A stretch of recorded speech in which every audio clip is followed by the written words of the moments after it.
reporters from Ecuador to the United States so that Monsanto can train them how to report on GMOs. And sure enough, they started giving Monsanto's false talking points in the press here in Ecuador. Then they surrounded the president, who does have the ability to overturn the constitutional prohibition, and he came out saying that GMOs could increase yields by 400%, and he's now against the constitutional provision. It turns out GMOs actually do not increase yields at all. In fact, many times decrease yields. But agroecology, which was recommended by the world's experts, that increases yields, which he's ignoring. So they're focusing on the four targeted areas: politicians, media, the general public, and farmers, and trying to use as much evidence as they can, which is false, to try and convince them that this is absolutely necessary to feed the world, to save economies, to prevent the use of agricultural chemicals, all of which has been Sure, but the effects of it are so deadly. We're 30 years into this nightmare that no amount of BS is ever going to paper over the prima facie reality. Well, I'll talk about it in the next segment, about the specific diseases that we now know are probably linked to GMOs. I'll say probably, but I'm very confident, as thousands of physicians in the United States who are prescribing non-GMO diets, they are very confident that these particular diseases are linked. And why it's so important now not to just buy non-GMO, but to buy organic, because Monsanto's glyphosate or Roundup is sprayed on wheat, barley, lentils, sweet potatoes, sugarcane. Over 100 different crops are now authorized to have high levels of glyphosate residue, and it's sprayed just before harvest as a ripening agent. Briefly describe in 1 minute why glyphosate, I mean, they admit it grows breast cancer. Why is it so deadly? Well, I can do it in 1 minute, but we should spend a little more time. It's definitely a probable carcinogen according to the World Health Organization. It's linked to birth defects. It's an antibiotic that kills the beneficial gut bacteria. It causes an overgrowth of negative gut bacteria. It blocks the gut bacteria's ability to produce tryptophan, which is a precursor to serotonin and melatonin, so it can affect mood, behavior, sleep, blood sugar chemistry, as well as obesity. It also is linked to an endocrine disruptor. It also blocks the liver's ability to detoxify. Stay there. I want you to recap all that when we come back. And I'm sure it's all an accident that these eugenicists that gave us all this other bad stuff at Monsanto came up with this. I'm sure it's all an accident. We'll be right back. We're on the march. Read about it in None Dare Call It Conspiracy, published in 1972, 2 years before I was born. And then I read after I read None Dare Call It Conspiracy by Gary Allen, whose son runs and founded Politico today, the late, great Gary Allen. I went and I read the books they recommended that they were quoting from: Tragedy and Hope, The Anglo-American Establishment, both by Carol Quigley, other books like The Technotronic Era by Zbigniew Brzezinski, and others. And you read those, and they explain everything from their perspective. So you need to understand, this is about fighting a global monopoly. We're going back to our guest. I'm going to give the floor right through this long segment so you can really break down what we know glyphosate's doing. And he's a major target, so he puts provisos in there. That's a whole other story here, because Monsanto went after farmers, researchers, scientists, persecuted people.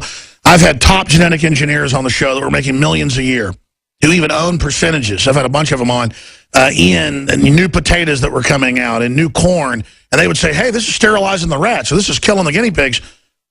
And they'd say, shut up or you're fired.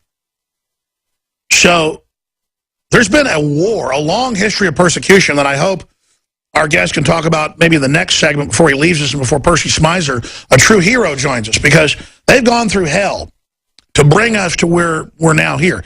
Kind of like they, I think, manipulated the vote in California and other states to not let GMO labeling happen. But the fight educated everybody, so it even blew up bigger. See, George Washington lost almost all the first battles for the first 5 years of the war, then began to win the battles the last year and a half. But every time they lost a battle, they still escaped with enough of a force to reconstitute, to wear out the juggernaut. So it's perseverance, ladies and gentlemen, that wins. That's why if I get destroyed, I get set up, I get, brought down, believe me, I get plenty of threats. We're in the zeitgeist. We're not touching it. We're in it. Doesn't matter, because I know the war will be won. And it's not some heroic reason I'm doing that. It's self-preservation for the species.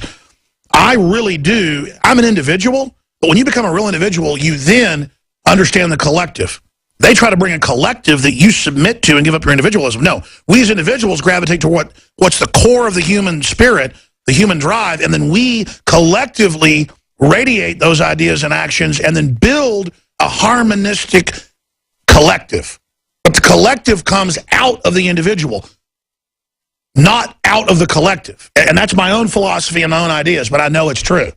And so I am the planet, I am the people, you are the people, we are this species. And we have to decide that we care about everybody. But that doesn't mean then being told, oh, do this to show you're moral. You've got to go do research to really follow the right path, to really help people. You can't just give away your free will to the false corporate collective that it tells you is moral. I'm ranting now. Briefly, we're running 2 specials right now, powerful concentrated herbs. We have InfoWarsLife.com. We're going to launch this through next week, 20% off Super Male Vitality, 20% off Super Female Vitality. These are just a whole bunch of concentrated herbs of the highest quality. You've heard the rave reviews, known to just really supercharge the body, the libido, the energy, you name it. It's what I've been taking. Prostagard is 10 different saw palmetto, organic, and other things known to really help the prostate and other functions that are connected to that. Everybody knows this. I even showed you, Mayo Clinic articles yesterday. This is one of the most documented things, and it's got concentrated, strong, organic saw palmetto. It's got a bunch of other things that are absolutely known to turbocharge that same activity. Vitamin D, zinc, selenium, copper, manganese, chromium, and a bunch of other ingredients, saw palmetto, lycopene, the healthy plant sterols. This is the super formula, over $40 from medical doctor. I was getting something similar from, because in his practice, he said, you're 40, get on this, about 2 years ago. So I said, why not develop our own supercharged version? It's out, InfoWarsLife.com, InfoWarsStore.com, or 888-253-3139. And thank you for your prayers and support. And I was saying it wrong earlier. It's responsibletechnology.org. Not .com, responsibletechnology.org, non-GMOshoppingguide.com, and seedsofdeception.com. Jeffery Smith at the tip of the spear. So get into what it's doing to us, where the rest of the fight's going, and then people need to realize, those that have gone through hell, to stand up and tell the truth. And thank God it's not in vain, because we can save millions of lives if we go ahead and finally discredit this deadly chemical. Go ahead, Jeffrey Smith. Great. Thank you. I'll talk about Roundup. I also want to talk about the new apple and potato before we break, with a new technology that may be far worse than anything we've seen. Now, Roundup, or glyphosate, its active ingredient, was originally patented as a descaler to clean industrial boilers and pipes.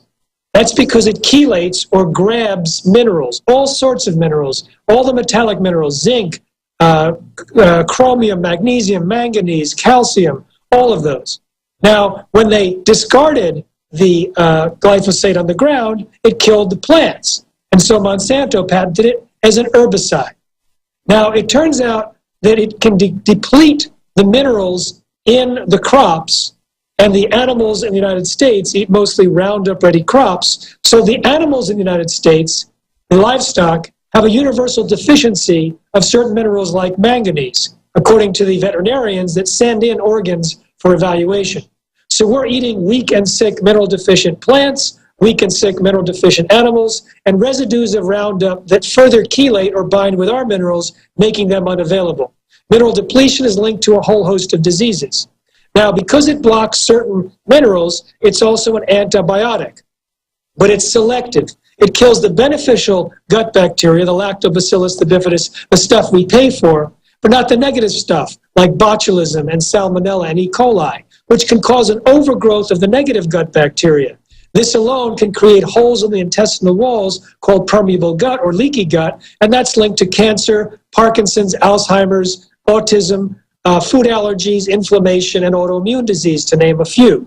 Now, some of our gut bacteria is used to produce what's called aromatic amino acids. including tryptophan, which is necessary for the production of serotonin. Serotonin is a good thing. And if we don't have enough serotonin, we may not be happy, we may be depressed, sad, etc. It also regulates our blood sugar. It also regulates our ability to say, I'm full, I can stop eating. So if we have a deficiency of serotonin because Roundup is blocking the production of tryptophan, that could cause a whole effect in terms of mood, behavior, and health. It also affects the melatonin, which relates to sleep. In addition, it blocks another pathway in our liver that helps detox. So that means all of the other poisons that we're exposed to may become amplified because the ability to detox through the liver is hampered. It also is an endocrine disruption at very, very tiny levels, at parts per trillion, at parts of the amount of glyphosate that's currently in our water supply. Now, it can change the balance of estrogen and testosterone. Rats that were fed Roundup in the water supply, which was less than the amount allowed in the United States, the females had more testosterone and lower estrogen. The males had more estrogen and lower testosterone. And it can also affect the aromatase. And what do we see here? We see, and it's just a fact, they admit this, more butch women, bigger women, and I'm not attacking what's been done to them with the chemicals, it's just a fact, and more effeminate men. Lower sperm counts, lower testosterone, metrosexual activity. And again, the media always spins this like I'm bashing people for their sexual preference. We don't even get into that, folks. It's a fact that in mammals, but also in the runoff from fish, you name it, that this stuff's happening. You look at Prozac runoff, and it's causing the fish to commit suicide, literally swimming up to birds, not afraid. It's causing risky behavior. I mean, we are just bathed in this garbage. I know I'm digressing off into other chemicals, but we know this is happening. In addition to causing endocrine disruption, it also can affect the ability of the sperm to move because manganese, which is chelated by glyphosate, is needed for sperm mobility. In fact, when they fed genetically modified soy to female rats starting 2 weeks before they got pregnant, more than half of their babies died within 3 weeks compared to 10% of controls. For hamsters that were fed Roundup Ready soy, which is sprayed with Roundup, by the third generation, most were sterile, some had hair growing in their mouths, and they died at 4 or 5 times the rate.